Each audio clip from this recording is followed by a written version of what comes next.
you have a real need to be needed? Do you feel like you need to be understood in everything that you say? Do you feel like you need to be accepted? If you have a need for these things and others, then this episode is for you. I have that problem sometimes. So this is as much for me as anyone else. That's what we're going to talk about today. This is Looking Up. Welcome to Looking Up. This is podcast for Christian women. My name is Carla Moore. I am actually in Denver today, and with me is Kathy Pollard over in Bowling Green, Kentucky. And we just talk every week about things that we have problems with, right? It's kind of like that. Mostly. Yeah, things that we struggle with, things that we find interesting, and we just really enjoy talking about them and sharing it with whoever wants to listen. So thank you for being here and listening. And so what is going on with you these days? It's been a while since we talked. Well, not really, because we just spent an hour and a half talking, but No. before, before it's been like a week and a half. I feel like we do this every week. We talk about what time we're going to record, and I'm like, but we're going to have to get on it because I'm leaving in the afternoon, and then we end up talking for over an hour before we ever hit record. Not even about the podcast, really, just about whatever. That's the fun part. That's the It fun is. part. That's the best part. It's been a good week. It's been a very busy gardeny kind of week just because everything is coming in, everything, and I'm trying to stay on top of it. And this is the summer conundrum because I have all these things that I want to do, but if you don't take care of the vegetables coming in when they're Mm, ready, you're going to lose it wasted. all. So I just have to take days, I mean days, and stop everything else and start processing mostly tomatoes, but I've canned just regular tomatoes. I've made like a basil tomato sauce, and then yesterday I made one that has red pepper in it also. So it's tomatoes and red peppers and garlic, and but it's kind of funny because it's an all day thing. I'm washing all the tomatoes, prepping all the tomatoes, simmering it on the stove until it condenses by half, and then the whole canning thing. I mean, it's like a big deal, and then cleaning up after it all. And I don't know why I'm so surprised every summer, but the first batch that I did used 50 tomatoes, and I got 2 quart-sized jars of sauce. I know that blows my mind. And so, oh, that's right. I don't know if you can see right behind me. That's one of them right there.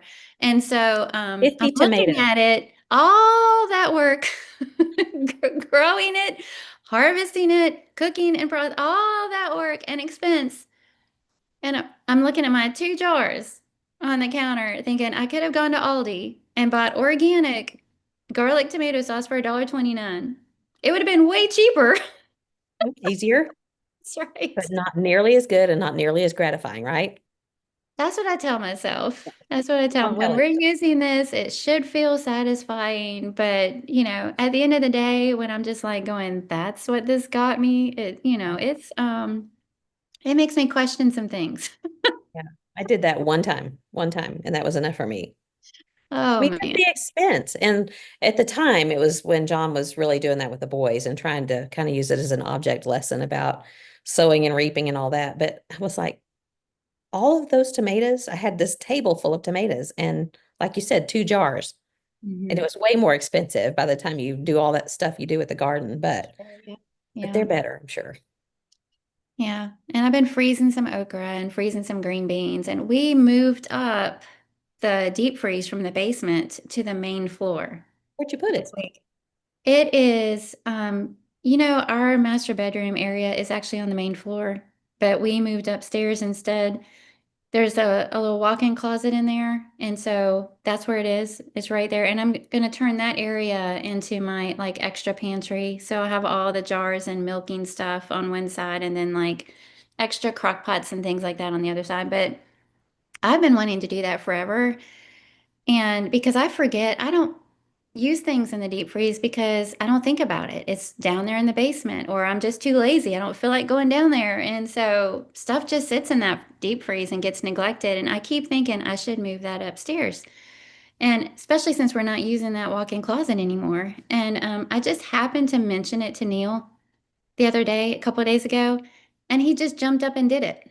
He went downstairs, emptied it out, brought it in here. Strike I while got the to iron is go hot. through and get rid of all the old freezer burn stuff and organize all the Hmm. stuff that was still good. And now I can see what needs to be. I mean, it just felt so good. You know, that's the difference between me and Neil is I want to do this and I'll just sit on it.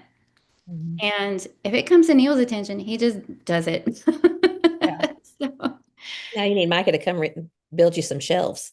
oh, I know. I know. I mean, our shelves are functional. It's just the basic white Yeah. wire looking things that you'll find in old walk-in closets. It's functional, but it just tickles me pink now. Like I'm was freezing okra and green beans and I was like humming walking it because the deep freeze is right here and it's Mhm. organized. Yeah. Well, you think outside the box really well. Like the fact that y'all moved upstairs, because it's the master bedroom that you're in downstairs. And so of course you're supposed to stay down there. But Mhm. you thought nobody's up there, and that's like a master suite now for you to be up there. So Mhm. that was genius. And now Well, you've got that closet in your quote master bedroom that you can use for that. yes. We just flip things around sometimes. Well, I just don't do that. Like it never occurs to me to think outside the box. I'm always inside the box. Yeah. I feel that way about myself. So it surprised me for you to say that. Made me feel good. Good. We also lost a chicken this week. What happened? She's just been really bullied by the flock. She's been at the bottom of the totem pole for a few weeks now, and they have been merciless with her. And They do. anytime she goes around the food or the water thing, they start pecking on her, and she cries and runs away. And then it got to where she was kind of staying off by herself and keeping her head down. So we knew she was not doing good. And sure enough, Neil went out there the other day, and she was dead. So Did they kill her or did she just waste away?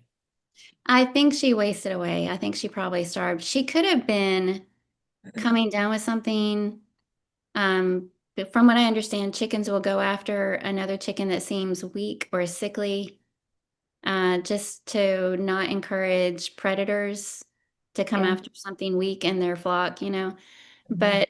But we really don't know. I mean, all of a sudden she was just bullied, and we would try and step in when we saw it, you know, but you really can't do anything about it except remove her from the flock, and we don't have another place to put her. So Sounds to me like you have some ungodly chickens. we do. We have some meanies out there for sure. Well, need to bring him some religion. Teach him right from wrong. Good luck with that.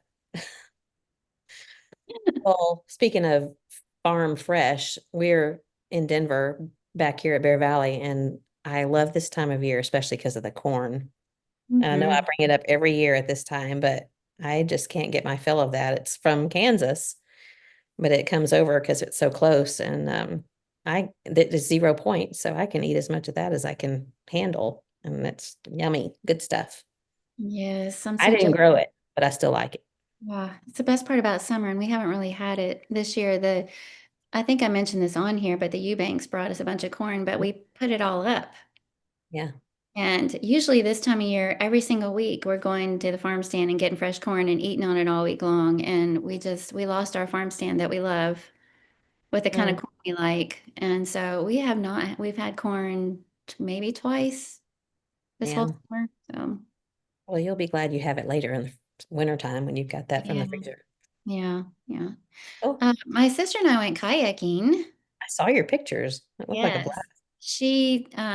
She took it, she arranged it all. We thought we were going to be in a group. And but we showed up and the guy was like, "Nope, no group. It's just y'all. I'm just gonna drive you to the river and drop you in the water."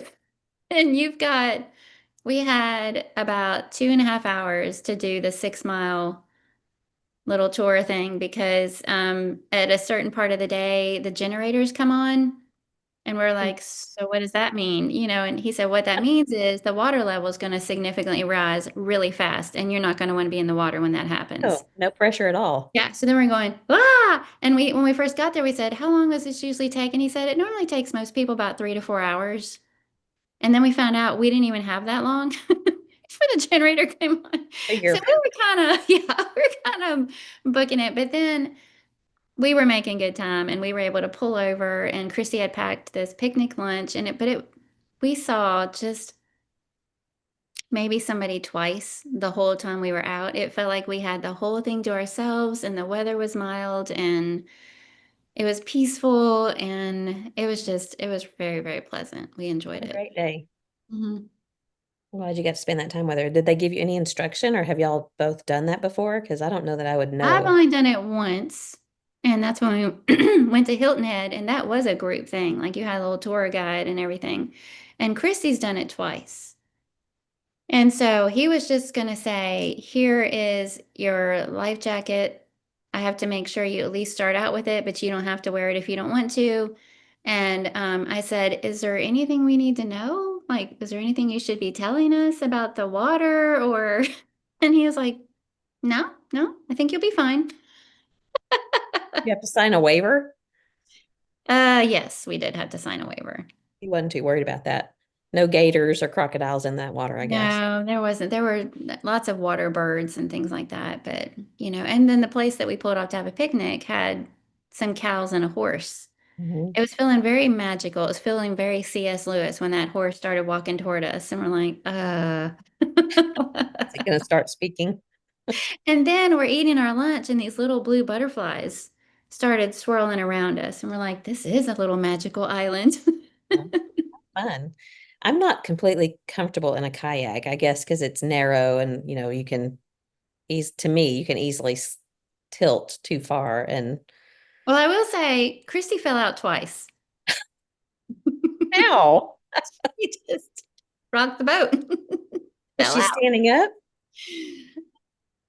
Well, I think it was both times, I think, were getting in to leave. And then I think when she was trying to step out for us to get on that little beachy area for our picnic, I think those were both the times, but she Did you just fell laugh? out and fell back into the water and got soaked. And And you laughed at her, I'm sure. oh, well, I think I made sure she was okay first. Maybe, yeah, maybe. She may have a different story to tell. We'll have to ask her. She usually does. Uh, Well, we are back in Denver, like I said, and excited about the new school year that's starting. It's been really good. And I think I saw 21 full-time students. If I'm not wrong, it's 21 full-time students, which is a that's really awesome. Yeah. good class. Mhm. And then there's lots of others that are just taking classes part-time or enrolled in the women's program. But there's a lot of families, which is always fun because there's kids and it's just really neat to see.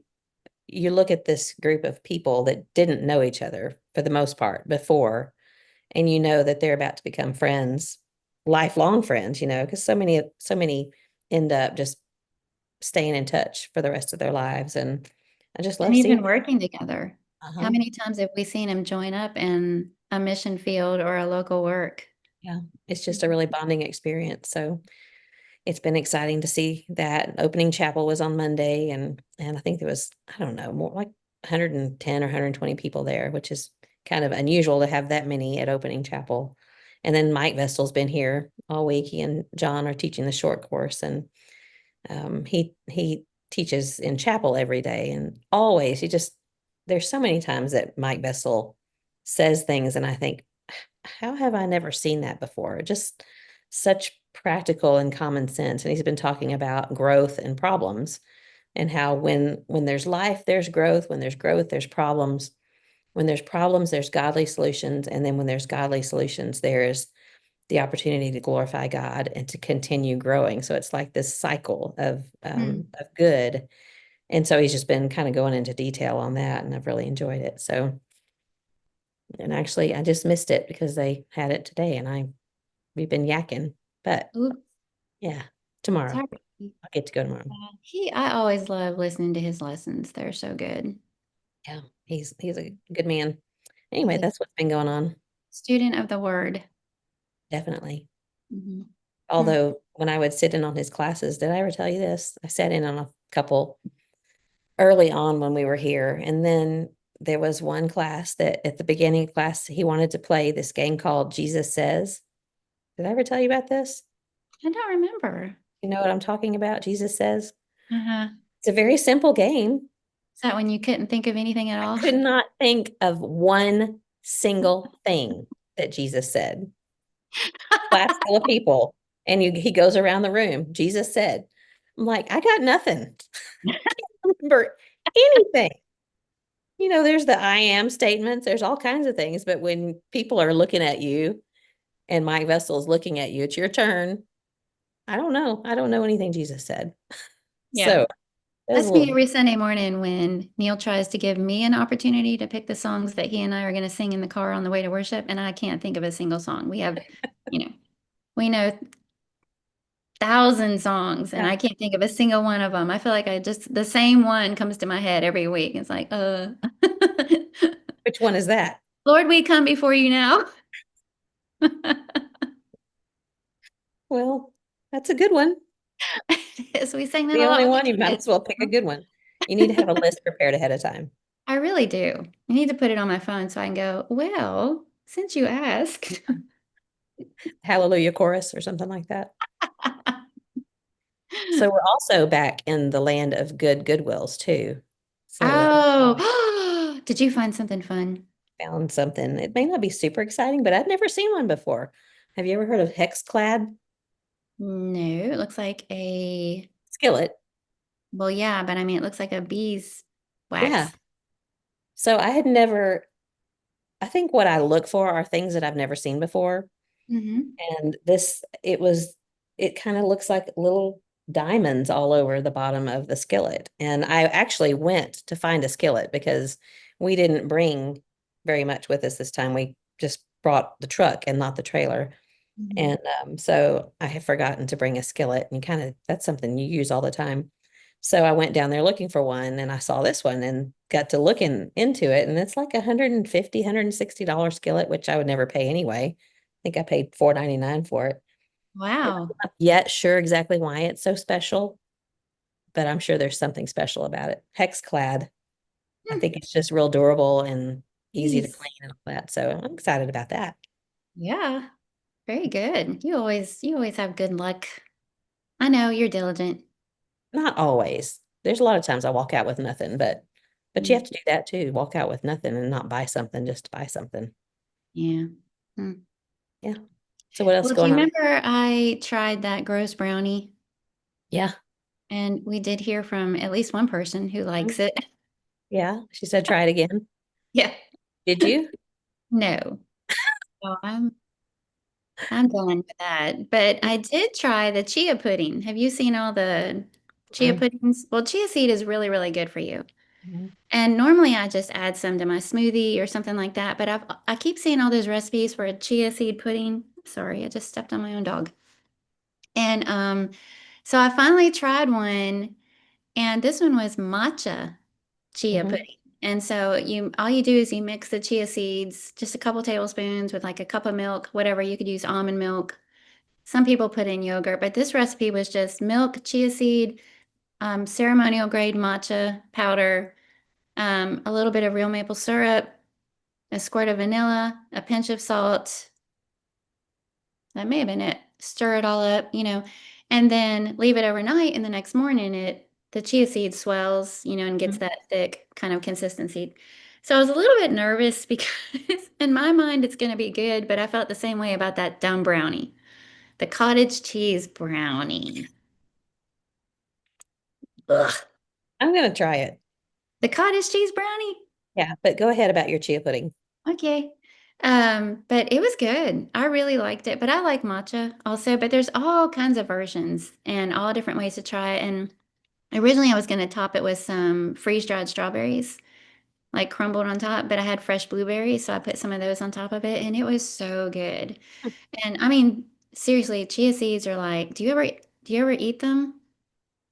I've had them, but I don't guess I like set out to eat them. I mean, they're powerhouses. I mean, they are pretty much, they lower your cholesterol, they lower your blood pressure, they fight inflammation, they're good for digestive health. They're even good for some studies have shown for like anxiety and depression, weight loss. I mean, they're just like they're antioxidants. What have you used them for before? I've Because I know always only just put them in my smoothie. smoothies. Yeah. Okay. No, that's not true. We used to have yogurt with berries every morning, and I would stir some into our yogurt. So Mhm. we used to eat it that way too, but we haven't done that in a while. But I would just add a tablespoon to my smoothie, but I wasn't as crazy about that because when you don't give them time to absorb the liquid, you kind of have to chew them. Mhm. And then you feel like you have chia seeds all in your teeth. The So teeny I tiny wanted to bit. try it where you let it sit in the liquid overnight, and I really did like it a lot. It was good. Good. I So found some. last week's experiment was a fail. This week's was good, and I know I'll be making it again, different varieties. Yeah. Well, just update on Weight Watchers. I finally hit the actual 10-pound mark. I've hovered around that. Yeah. Congratulations. So it only took me 2 months, which I mean, it's not terrible. It's not as fast That's not as bad. when I was younger and my metabolism was faster. Plus, just, there's been traveling and all that kind of stuff. But yesterday I was just thinking I had just made some ranch dressing, like I've talked about frequently. Apparently, I'm a ranch dressing aholic. But I got to thinking, I was standing there making tacos, and somebody had just brought up Chewy's, and it made me think of that ranch, jalapeno ranch that Chewy's. We've talked about it on here before. That And stuff I is. thought to myself, why can't I make jalapeno ranch just like I'm making this cottage Mm. cheese Greek yogurt ranch dressing and add some jalapenos? So that's on my docket for probably tomorrow. So You know that'll be good. it's got to be, it has to be good.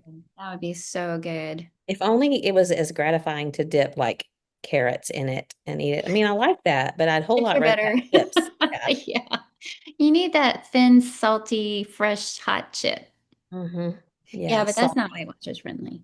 No. I mean, you can have a few, and there's some chips that are better than others. But anyway, Mhm. How that's an many update. points is a corn tortilla? They all kind of differ. In fact, like the other day, I ordered groceries on the way up here, and I ordered tostada shells, the flat ones, Hmm. because usually they're baked, and usually you can have like three for 3 points. But apparently these were 5 points for three, and I don't need three, but I had already eaten two before I looked at the point content. Yeah. But there are some that are like 1 point for a corn tortilla or even a tostada.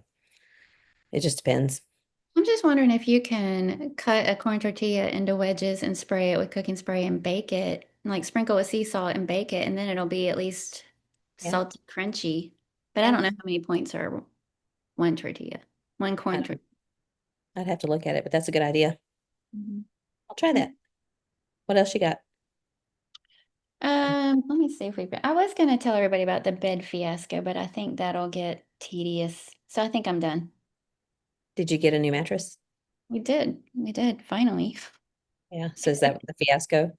Yes, there. It was just, it didn't come when it was supposed to.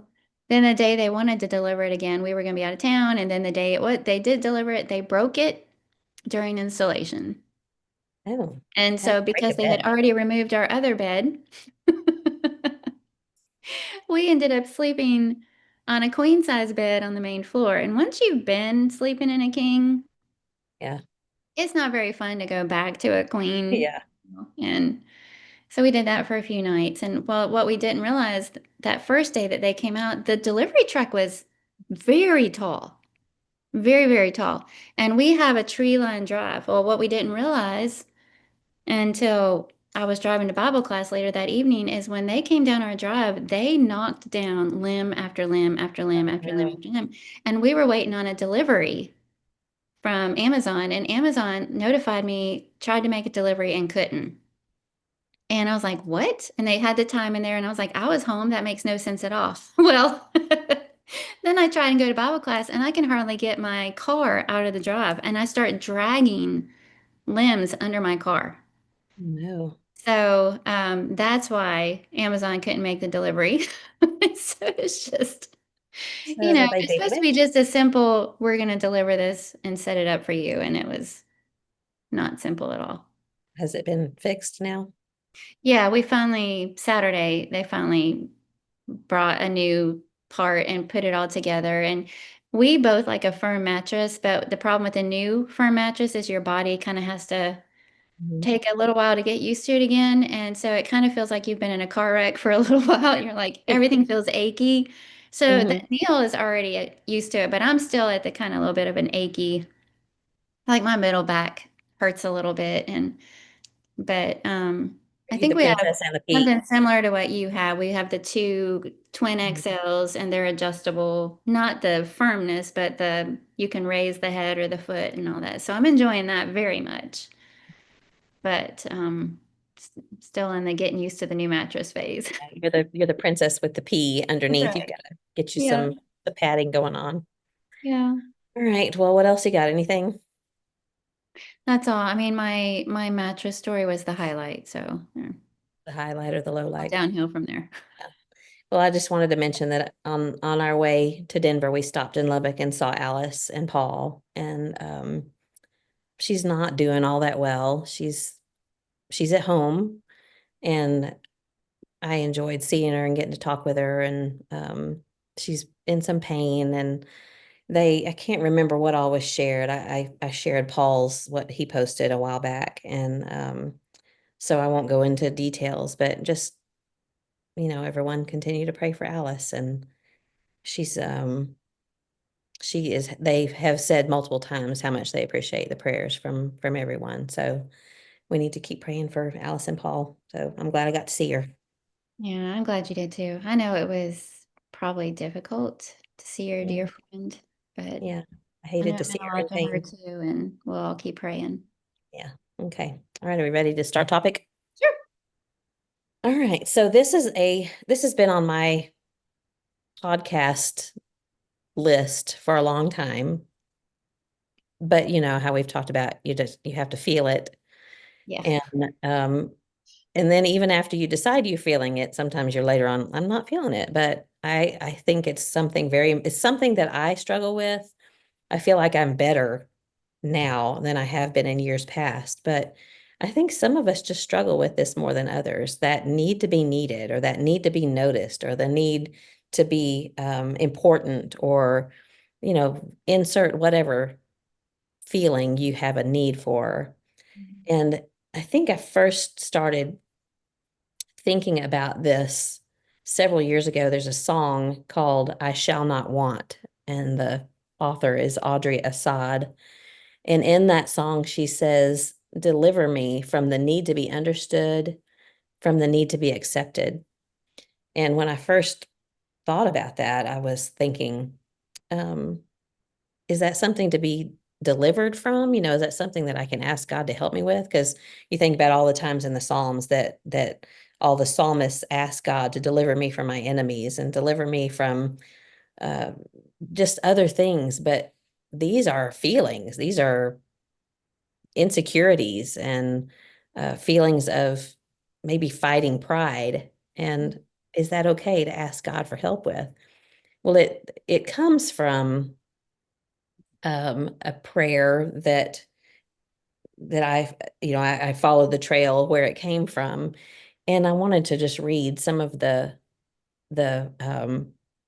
deliver me from and see what might strike a chord with you and with our listeners.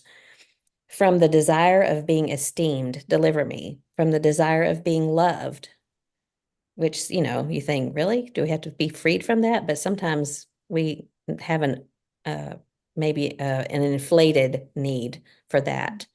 From the desire of being extolled, from the desire of being honored, from the desire of being praised, from the desire of being preferred to others, from the desire of being consulted, from the desire of being approved, from the fear of being humiliated, from the fear of being despised, from the fear of suffering rebukes.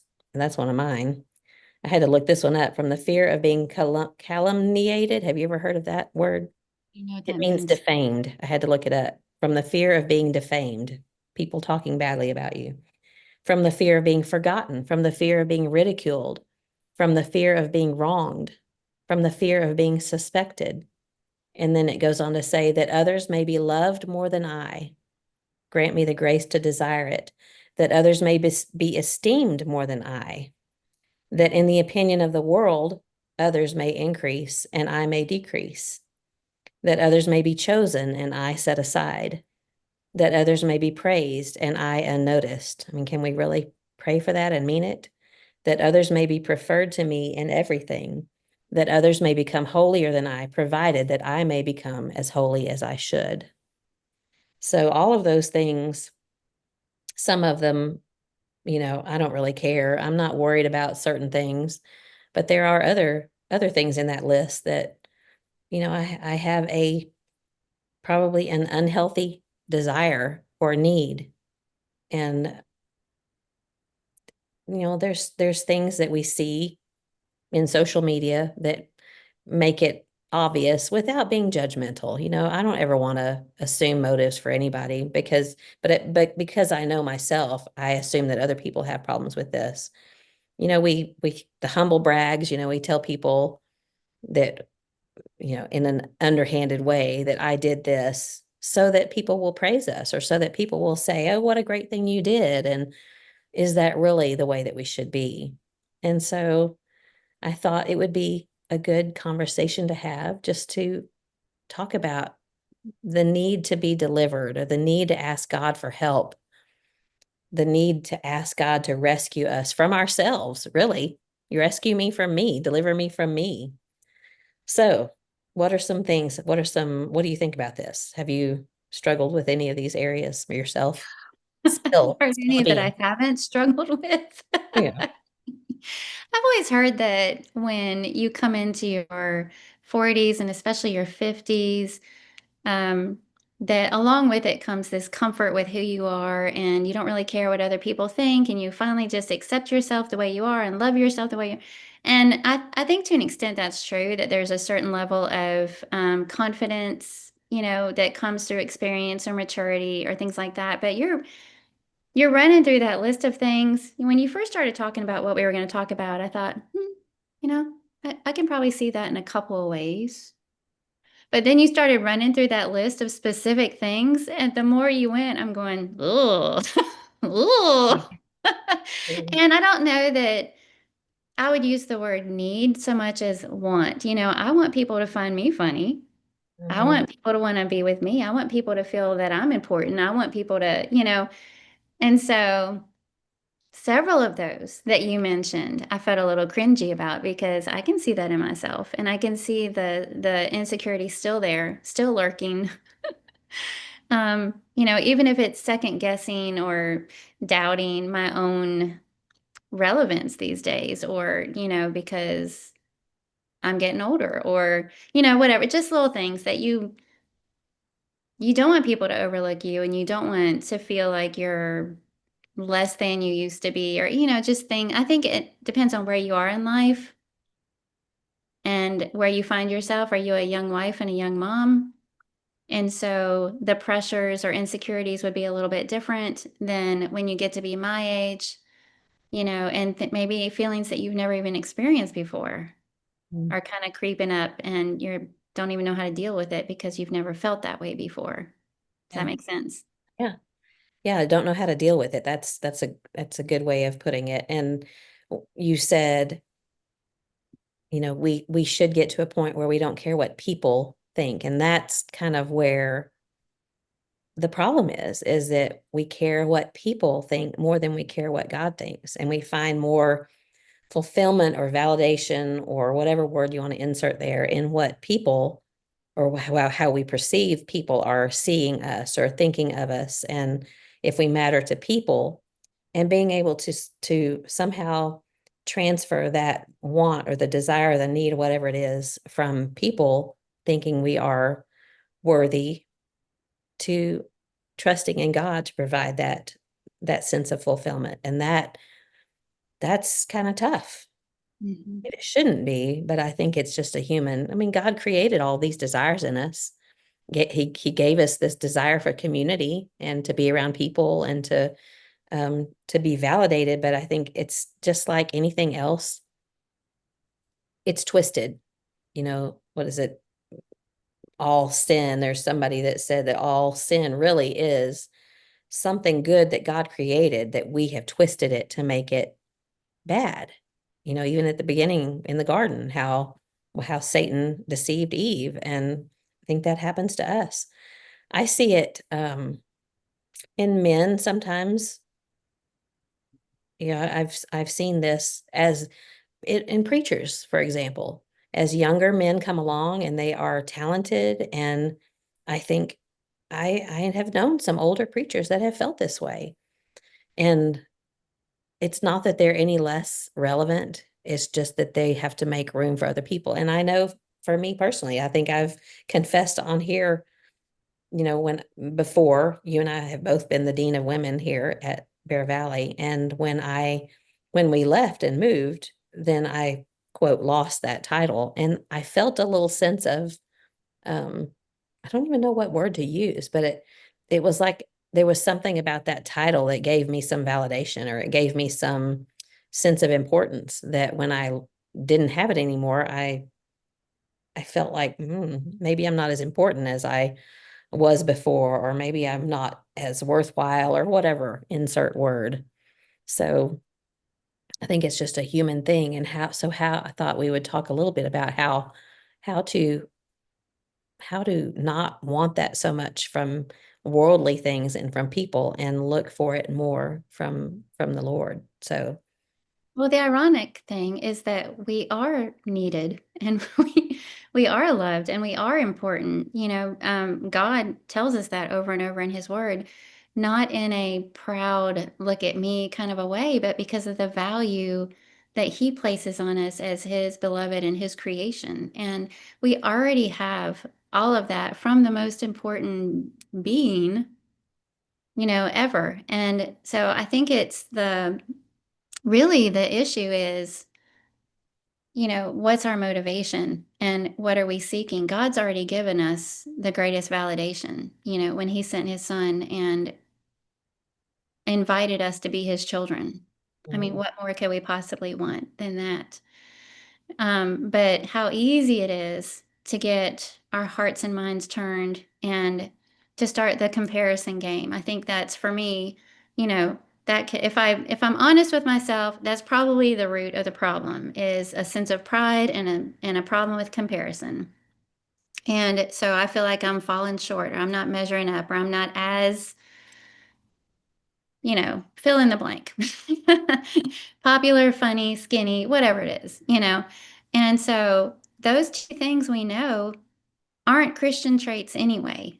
And I think in some ways, when you first brought up this topic, it just seemed a little more, I don't know if benign is the word, but, kind of a small thing, not that big of a deal. We might struggle with it, but, who doesn't? It's not that big of a deal. But when I started thinking about it and looking at it, and more than that, looking at examples that we have in the Bible of men who struggled with this, it was a big deal. And the root of the problem is not good. It is a sinful measure of pride. It is a problem with comparison. Think about King Saul, mhm, feeling pretty good about himself until somebody came along and sang more praises about the younger guy. And then he was just eaten up mhm, with jealousy and that competitiveness about him. And then think about Haman, who just all he wanted was to be important and recognized for his importance and to be the guy with all the accolades. And look at how it turned out for him. So how the childish how childish he was in his response to yes, that. how pathetic it looks. But it's laid out in scripture. We had insight into his heart because scripture laid it out for us.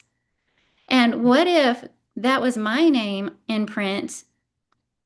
Sometimes I have a hard enough time seeing into my own heart, but my name was in print and my heart was written out. How petty and childish would it look when I struggle with those things that, I mean, honestly, come from a sense of pride or comparison and why are we wasting time with that in this brief, precious life? Mm, yeah.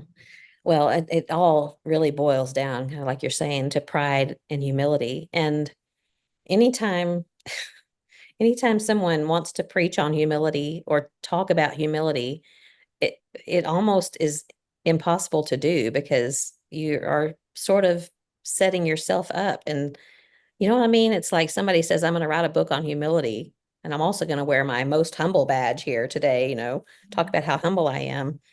And so I just want to hasten to say that this is I'm not preaching to anybody but myself. And Mhm. obviously, like we always say, we're drawn to things that we struggle with. And I think maybe more than almost any of those in that list is for me a need to be needed. And why? I mean, I think if someone chooses someone else to go talk to, maybe they used to come talk to me with their problems or needing advice or whatever, and then I see that they've gone to someone else. I'm stung a little bit. Like, why didn't they come to me? Did I not give them the right advice, or did I not? Did I say something wrong? Um, being humiliated, being, why do I have a need to be praised?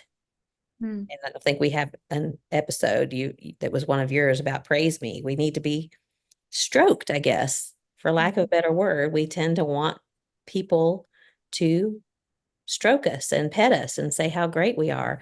And part of that problem is that it's like the Pharisees. It's now. It's happening right now. The praise of men. Mhm. Whereas with God, we might have to wait a little while. We might have to be patient, and we might have to, in fact, we will have to wait on him. And sometimes uh that praise from God is not, it's we don't feel it right away, but we have to trust him and know that if we do the right thing, if we listen to him, obey him, trust him, that in the end, in fact, there's a scripture that talks about that, and I wrote them down because I knew I wouldn't be able to quote all of them.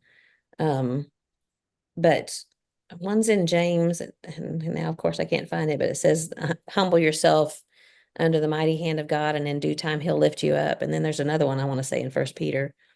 Um, but basically, yeah, First Peter 5:6, therefore humble yourselves under the mighty hand of God that he may exalt you at the proper time. And James 4:10 is humble yourselves in the presence of the Lord and he will exalt you. Mhm. So we let him do the exalting and the lifting up instead of lifting ourselves up.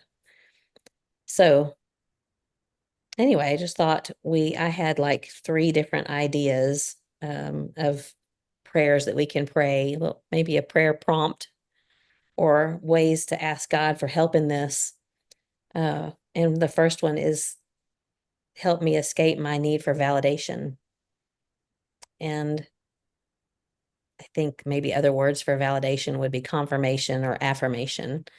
And man, in a world full of social media where everything we do, there's likes and there's uh, we go back and check our Facebook post to see if anybody's liked it or shared it or whatever. We just have this need to be validated by other people and to be affirmed that yes, you are important, and yes, that I want to be like you.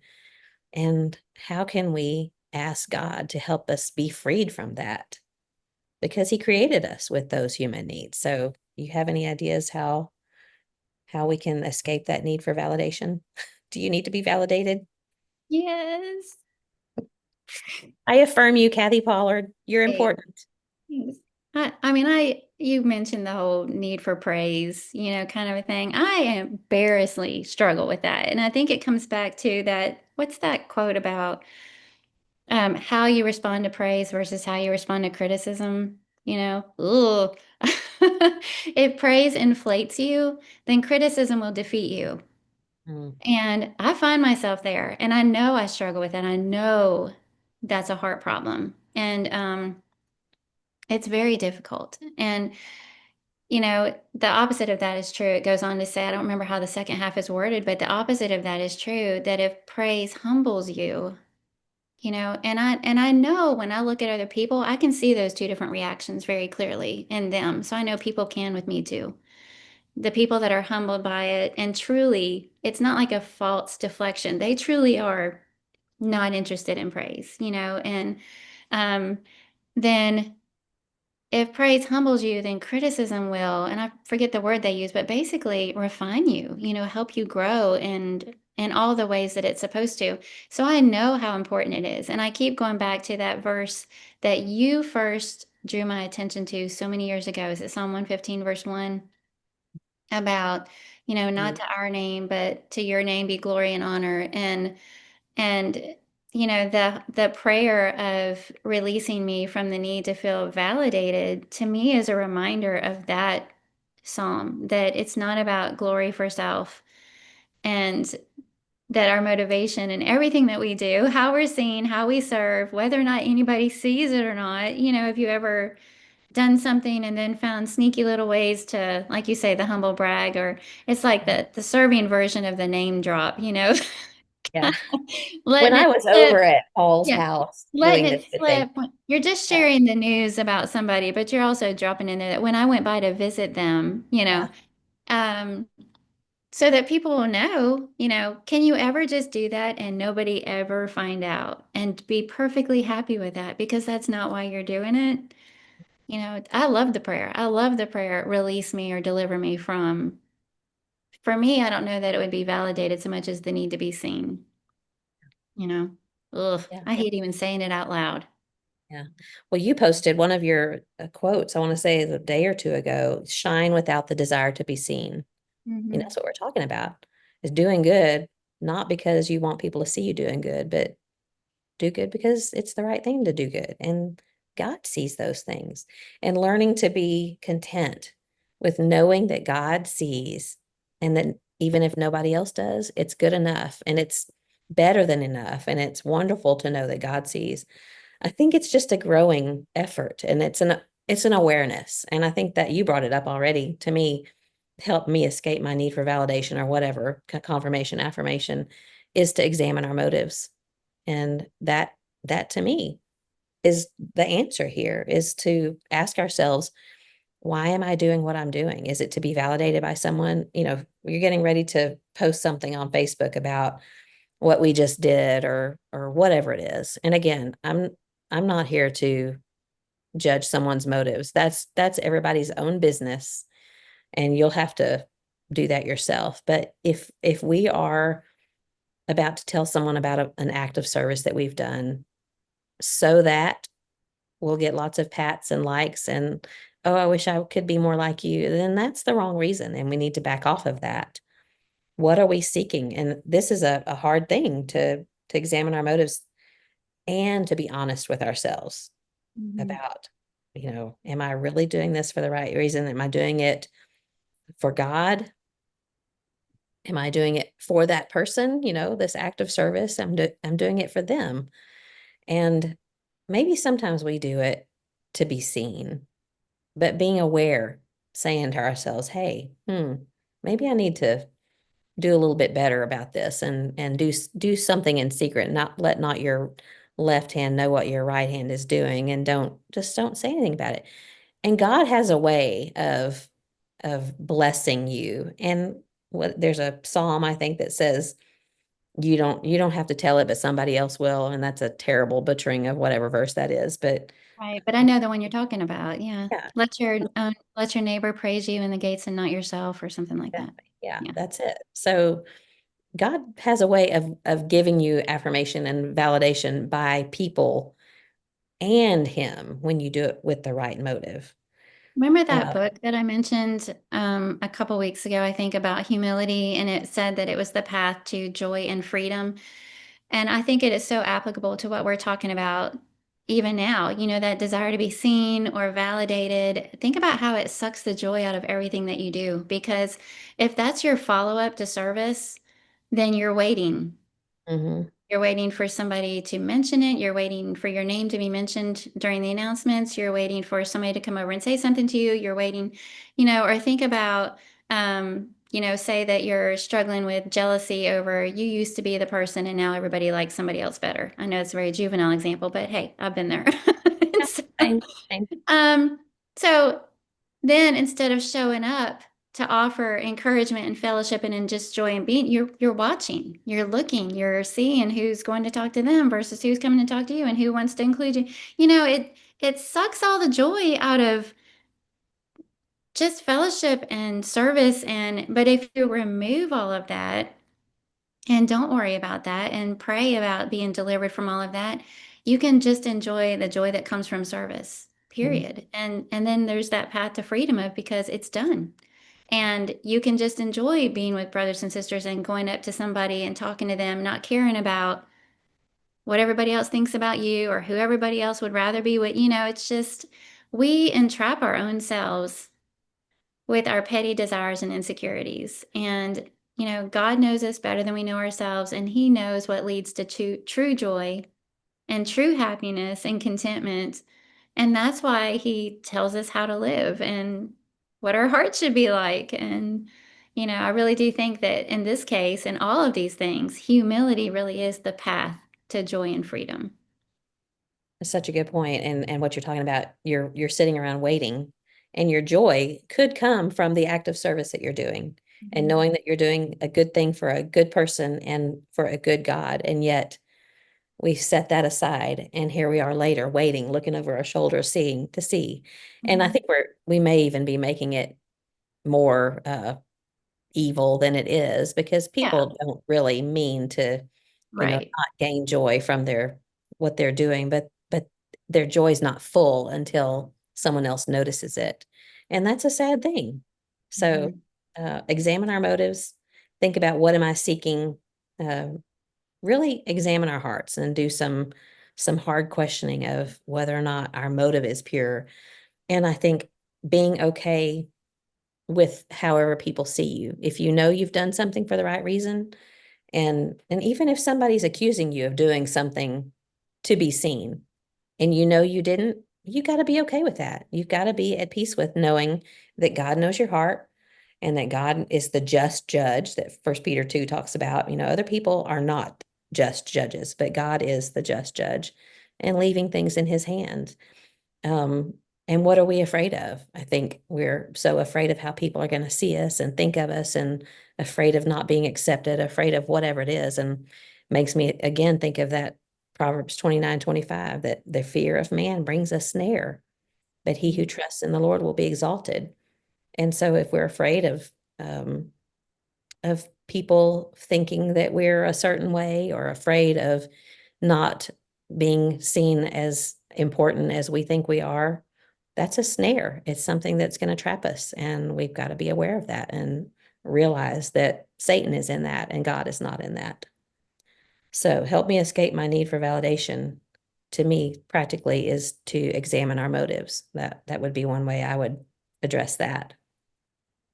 Then another one is, another prayer that we can pray is, give me the desire to serve others or love others or praise others, rather than being served or praised or loved.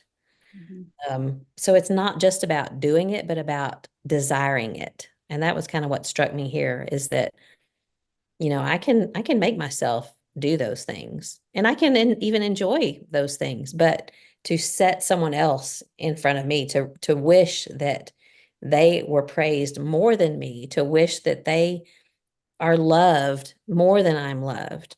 I admit that I would have a struggle with that. I mean, that sense of fairness that we have as humans, like, okay, love them, but love me too. Be their friend, but be my friend a little bit more than you're their friend. Just Yeah. that human nature, right? Mhm. I thought that was a very powerful part when you shared that in the beginning. I'd be pretty proud of myself. I'd be pretty proud of my humility. If Irony. I was completely okay with everybody else getting all the shade and me getting none, and I didn't worry about it, and it didn't rub me the wrong way, it didn't bother me, I'd be like, I'm mature. But yeah, exactly. Here's my shoulder. Come pat it. But that prayer that you read, that whole section about praying for others to be more, all Mhm. those things, that they're loved more, they're needed more, they're esteemed more, to pray for that. I imagine to actually do that, even if you're not feeling it, would be so powerful, Mhm. just to help develop that desire. And we know that's how we're supposed to love. I think when you have a conversation like this and you talk it out, it's almost a no duh, duh. We shouldn't- of course, we shouldn't be so self absorbed and we should want the best for others. Philippians 2, that's what it's all about, but it's just so human. It's just so fleshly and so easy to get caught up in and wrestle with, at least for myself. And I know, I'm sure we're not the only ones. Yeah. Have you ever been present to watch someone who is observing someone else being praised and the joy that just shines from their face because they're so happy for that person? Or on the other hand, have you ever happened to catch a glimpse of someone who's not happy about someone receiving praise or love? And I mean, I think I've seen my face in both situations, and it's embarrassing because we really should be thrilled for others to be praised and for others to have done good things and to get the pats on the shoulder. But like the prayer is, more so than me, be happy that they get it more than I do. And oh, it's a tough thing. Well, and to Um, your action point there, what that would look like is for us to do more of the praising of others ourselves and, in front of them, behind their back. If we're developing that habit anyway, surely that would change our mindset toward feeling the need to receive it ourselves. We're too busy looking for ways to give it to others and all of those things, whatever they might be. We're too busy looking for ways to make others feel seen and to make others feel needed and to make others feel important. We're too busy doing all of that to worry about whether or not we're getting it ourselves. yeah. And if we really do some study and examination and realize that we are created, God created us to serve others and to love others and to do for others rather than to be done for and served. And but if everyone, if this were a perfect world, then everyone would be doing that and we'd all be serving one another and we'd all be praising one another and Mhm. we wouldn't have a problem with pride. But alas, there is sin in Alas. the world, and so we have to deal with this. I had written down, so under this, give me the desire to serve others rather than to be served or praised or loved. So why do I seek relationships? Is it for my own fulfillment and satisfaction? And am I drawn to people who praise me or pet me and all that? And I don't want to make this sound like a terrible thing because of course I enjoy my relationship with you because we are able to talk things out. I like it when you compliment me and I like to compliment you. I'm not saying that friendship and seeking affirmation and seeking validation is a bad thing, especially when it's a fellow Christian that is going to be straight with you when you need some correction or some of us are good at rather, maybe it's not correction, but it's just withholding. You can read things from people's silence sometimes. So we provide those things for one another. But if we're only drawn to those who give us what we want, that praise and that validation, and we reject or shy away from the people that are going to be honest with us, then maybe our motivation for seeking that relationship is not right. But do we see our relationships with other people as a vehicle to be able to uplift them or to serve them? Mhm. That's why we have these relationships. And I don't think I've ever really thought about it quite in that sense. I probably selfishly only think about relationships, people that I love. And, Mhm. now that I'm kind of saying it out loud, I think about, I do, it's hard to be around people that are hard to be around, to love the unlovable. And yet that's what Jesus came to do, and that's what he wants us to do. And maybe in so doing, if we go love the unlovable, serve the ones that we really don't want to serve, then we're carrying out the mission that God gave us to do. And that's what he intends for us to do in our relationships. I want to back up a little bit to something you were just saying before that. And I'm really glad that you brought it up because I think it's important to note that, as you said, we're not saying that these things are wrong in and of themselves. And I imagine that, God designed us and God created us, and it's natural to want to feel needed and loved Mhm. and important and seen. Those are very natural feelings. And I feel like that's a big part of why we have marriage and family, and especially our church family. and we provide those things for each other. God, in all of his goodness, blessed us with the church family. He has a whole kingdom for us of people to need us and love us and see us and make us feel important. We do that for each other. So it's not that those things in and of themselves are wrong, or that Right. even, wanting that, somebody that never felt at all in their life any of those things, is a Robot. shell of a person just shriveling and sad. And, nobody, if, the isolated person with no family or that's been rejected and cast out and, that hasn't received love and doesn't feel needed. And, so obviously you can see they are essential things that we're supposed to be providing for each other, and especially God gives us our church family so that we can all do this for each other. So it's not, as you were saying, it's not that those needs in and of themselves or wanting them is wrong. They're very basic human needs. But if that's our motivation behind everything that we do, and that's why we serve, is to be seen and acknowledged and give the pat on the back, or that's all we're focusing on when we come around other people, is how much attention am I getting? Am I the one that people seem to want to be around the most in this room? Am I the life of the party? Am I, you know, that's when it becomes a problem. And that's when it's just skewed. Mhm. It's not living with Christ in us. It is living with us in us and keeping us at the forefront and how people are responding and reacting. And that's when we get in trouble. Yeah. Well, seeking it in the wrong place is Yes. kind of where I think you're going with that. And it makes me think about parenting and how important it is for us to provide good, healthy validation for our kids and to remind them where to look for their praise and to be the ones who are praising. But I'm just thinking about people in my past and people that I know that never had godly affirmation. They never grew up with that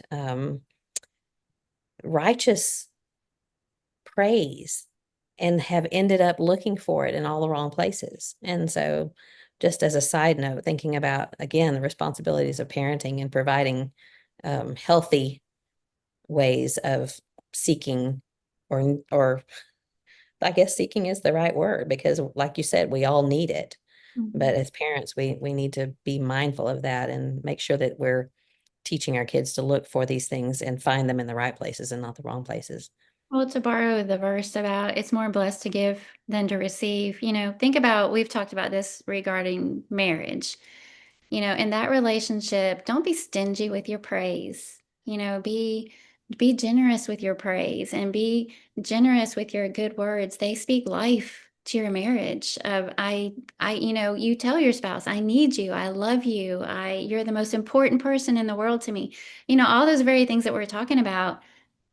To express that to your husband is going to give so much life to your marriage. We understand the importance of that. On the other hand, if I'm the wife and the marriage is like, I wish you would tell me more, I wish you would do this. I don't feel like and if our focus is on how much we think he is or isn't saying or doing those things for us, Mhm. that does not give life to a marriage. So it's more blessed to give than to receive. It's the Mhm. focus of, making sure we know how important they are, those feelings, and how strong they are. And how everybody loves that, So if we're just trying to do what we can to make sure the people that God's put in our path, we're giving them those feelings instead of being so worried about how much we're getting in those different areas. And if you are like me, John's love language is words of affirmation. And Mhm. so he finds it very easy to give them. Mine is not, and I don't find it easy to give those words of affirmation with, and that's what he needs. And so that's a way I can serve him is by going outside my comfort zone and giving those words of affirmation that don't feel real natural coming off my tongue, which is so dumb. It's all I always think so dumb because why can't I just say it? Mhm. He'll say it all day long. Anyway, we're maybe digressing into a marriage episode, but I mean, it's the maybe we're looking for that affirmation and validation in other places where we have it right here from our husbands, and we can even more importantly speak that life into him and serve him in the way that we're talking about. Um, there was a passage that I wanted to read. I had written down that God did not design us to be self-absorbed, but to love and to serve and to give. And think about, we all post the pictures of ourselves that are the best pictures of ourselves. We we hate those tagged photos that were and that, we pick the ones. I'll pick the ones with my glasses off and, make my face look thinner than it really is and all that. But then those we can be self-absorbed when we're the ones posting 87 photos of ourselves in the same pose. We just are pretty pleased with how pretty we are. And that's filling all those temporary needs. And it's really pretty empty because things change. Anyway, God didn't design us to be self-absorbed, but to love and to serve and to give.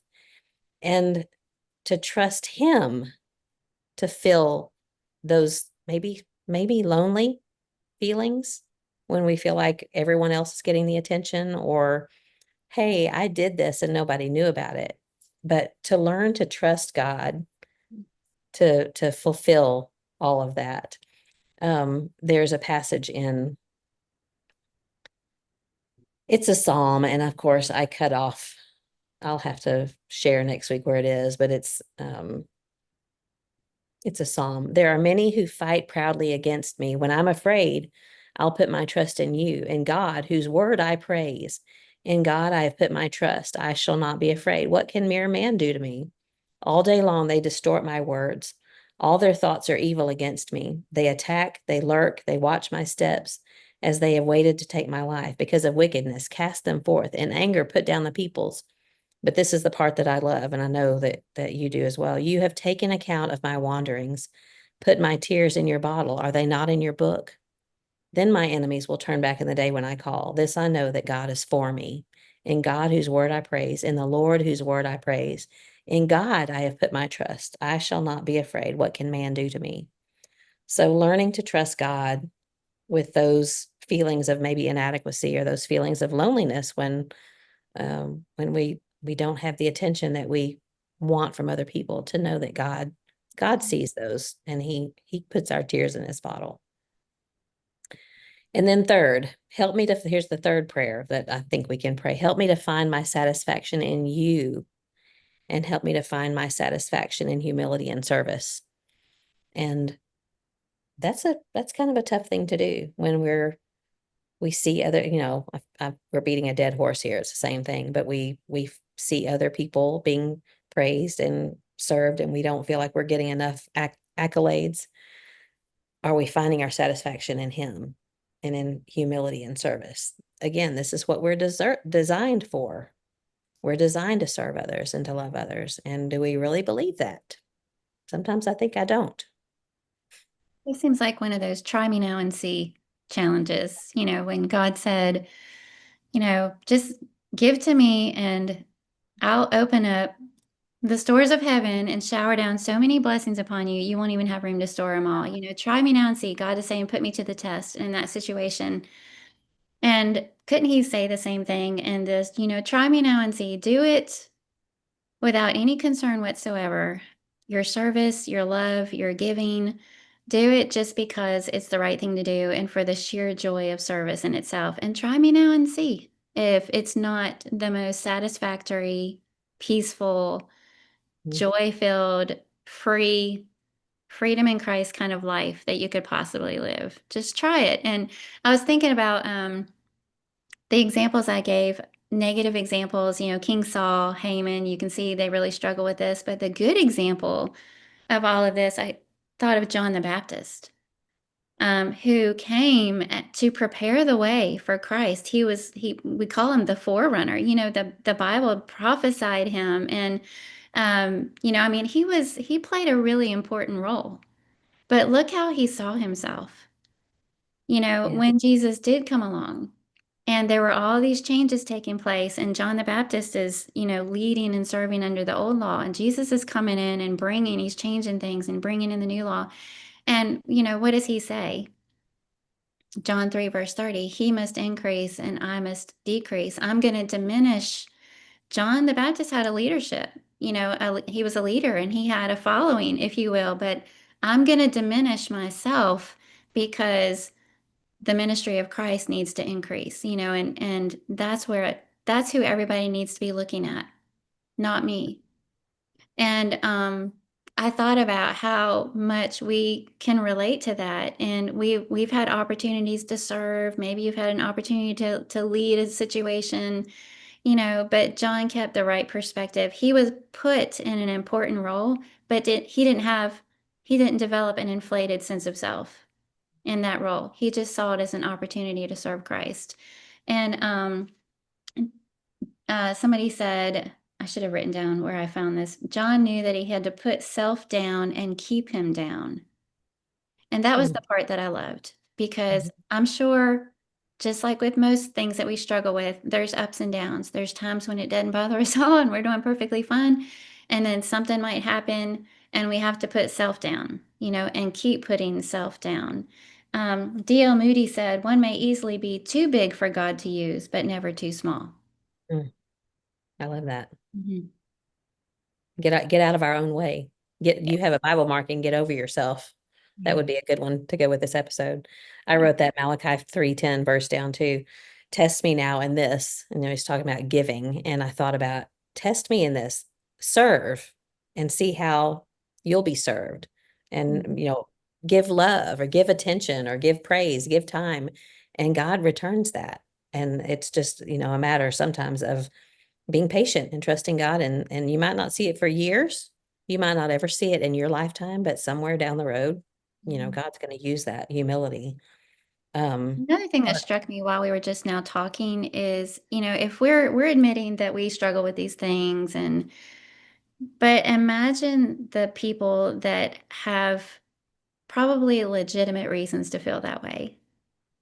They suffered a loss. Now they live alone.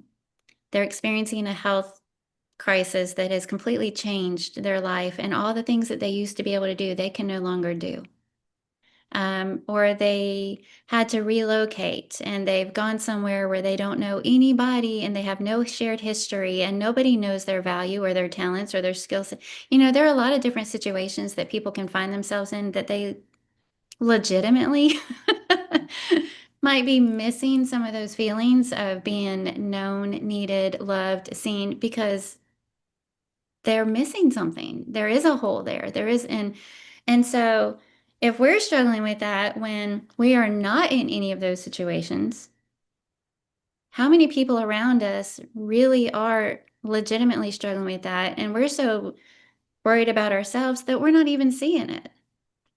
That's another thing that this self-absorbedness, that's a word, does. It blinds us to the people that really do have those needs. And again, try me now and see if our focus is looking around and seeing all the ways that we can make sure others feel seen and others feel needed, we'll fill in the gaps for them too, yeah. like God wants us to.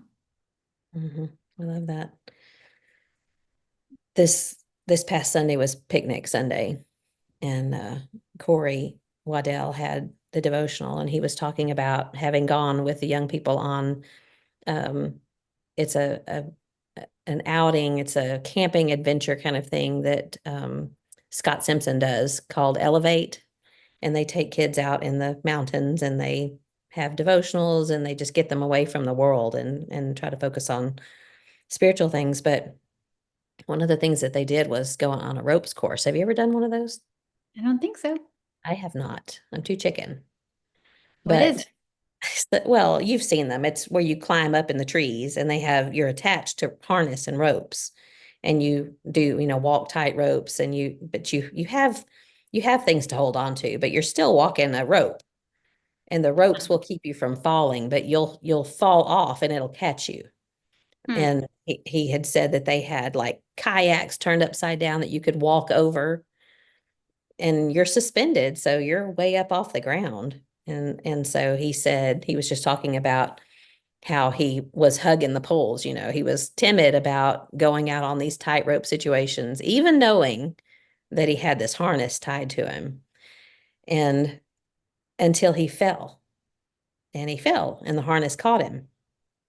And then he said it was completely different for him after that, because he realized that the harness was going to catch him, and it became enjoyable, and he started becoming more adventurous. And I think that he Mm, had some other points, but this, when he started talking about that, my mind was like, yeah. I mean, I can just see so many areas where in my life and situations I've been in that I've been afraid, of whether it's been afraid of disappointing God, disappointing my family, disappointing John, or afraid to trust God, and for whatever reason.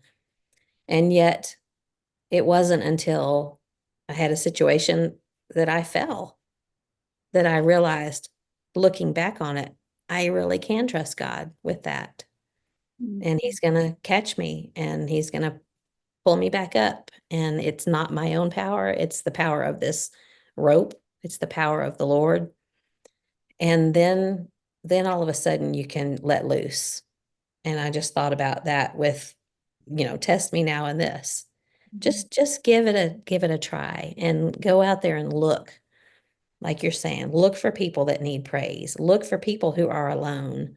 Look for people who are doing good things, and praise them. And don't worry about being praised yourself. Don't mhm, worry about how you look. Think about, tell somebody else how pretty they are. Don't try not posting a picture of yourself for the next month, things like that. And just wait and see how God mm. will bless you. And I loved that mental image of it takes a fall sometimes. And maybe it's not a physical fall, but it takes a slip, or it takes a situation where you are scared for a little while, and you let go, and then you realize God's got me. He's got me in this. Do the right thing, and wait and see how God will handle that. And That's beautiful. I love that illustration. I wish That's you could have heard Corey good. give it, because I didn't do any justice to it. But just think On about it. the fear aspect of some of those things, the fear motivating our worries, our, like you were mentioning earlier, the fear of being overlooked, Mhm. you know, or replaced, whatever it might be. But to have the confidence to know I'm just going to keep serving where God has put me and know that He's always going to be there and everything's going to be fine. Yeah. That's really beautiful. Yeah.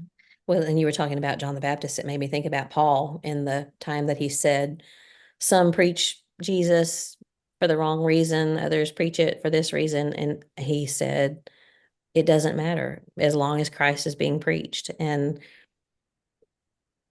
it's freeing. It's freeing when we can not care about other people's motivation, or, that sounds harsh, and I don't mean it that way, but don't worry about that. Just do the right thing. Continue doing the right thing, and seeking God's blessing and his approval, and not worrying about whether or not someone's elevating me or blessing me or praising me, or all of those things that we're looking for in this. Deliver me from the need to be needed, the need to be understood, the need to be accepted, the need to be loved. It's so self-centered, but Mhm. go look for other people and give that to them, and see how God will turn around and give it to you. And I just have a couple of verses I wanted to read, and then we can be done. Lamentations 3:25 says that the Lord is good to those who wait for him, to the person who seeks him. So be satisfied in waiting for him, and see how he blesses us. And then Psalm 34:8, oh, taste and see that the Lord is good. How blessed is the woman who takes refuge in him. So I loved those and how they related to the topic. And it's a hard one, but it's a good one. Yeah, this was so good. I'm glad you picked this topic. Well, I hope that it's been helpful for me. It always is to talk through things, and confession is good for the soul, right? Mhm. Guess what I heard? What'd you hear? I heard a lot of things. Do share. I heard from Maury Best. She's a friend of mine down in Texas. She was telling me about this woman. Her name is Dorothy Wilkins, and she is 88 years old, but Hmm. she is involved in prison ministry. She said, even like at 2 a.m., if someone is released and needs to go somewhere, she will go and pick them up and take them where they need to go. Oh, wow. Yeah. And then when she's not busy in prison ministry, she is involved in Meals on Wheels at 88 years old. Wow. Talk Wow. about someone who could be sitting back and waiting for others to serve her at 88. She's out there serving others. And then I heard, Let me interrupt you hey, because one of mine is very similar. hey, tell So, me. I had two also, but one of mine is about, oh, I didn't share it on here. Um, I'll save it for next week because I want to get all the details right. Originally I was going to break it up and share it next week, but since you shared that one, I thought I would tell you, but I'll forget something. So I am going to share it for next week. But I have a similar one next week. Okay, sounds good. I also heard from Lindsay Olson, who's a member in Corsicana, Hmm. that Andrea Warrens and Whitney Watson, who you and I both know, Hmm. she said they did a fabulous job in organizing a girls' leadership initiative. And she said they thought of everything in their organization. And knowing the two of them and knowing Lindsay, I'm sure it was a fabulous thing just to have a girls' leadership initiative. Yeah, that's That's such a, fantastic. yeah, it's such a forward thinking thing to do for Hmm. girls. Hmm. And then I also heard from someone that I'm not sure she wanted me to say her name, so I'm not going to say her name, but she sadly had a miscarriage not long ago. But there was a woman, a friend of hers named Joy, that she said she saw, you know, how we say, I see you, what you're going through. This woman brought a gift for their whole family, things that, including things for for her other kids. And she said that her card really showed that she cared. So I thought that was a great thing. And then I have one more. Okay. And this came from Martha Blue, and she spilled the beans about a group of 15 people from the Mount Juliet congregation in Nashville, I think, Tennessee area, Mount Juliet, Tennessee. 15 of them came up to Tilton, New Hampshire, and that's pretty far away at their own expense to help with VBS and service projects. And she said that they knocked down and tore down some old rotting porches and did some rebuilding, and they removed some cement pylons and did some things like that. So she said that was some pretty good gossip that she could share, that they were serving people up in New Hampshire. That is so encouraging to hear. All of this is great. So mine comes from Kelly Nix, Yeah, and she I know shared, her. yes, she shared some good gossip. She said some Cumberland Trace teen girls spent their Sunday afternoon making brownies and delivering them to the neighbors with Bible verses written on them. They weren't cottage cheese brownies, were they? They were not. That might chase people away. Yeah, she even sent me a picture of the girls around the table, writing down their Bible verses and everything. So loved that Sweet. too. Y'all are doing a good job evangelizing the neighborhood around Cumberland Trace. Thank you. Yeah. Thank Well, this was a good discussion as always. you. I always feel like a broken record. Have we ever had a bad discussion? I Maybe. think not. Well, thanks for all of your input and for your good thoughts. You always have such good thoughts, so I appreciate them. Well, you always have great topic ideas. Well, let's praise each other. Okay. Okay. All right. Until next time. Keep looking up. You too. Love you, friend. You too. See you later. See you soon. See you soon. That's right. Woo-hoo.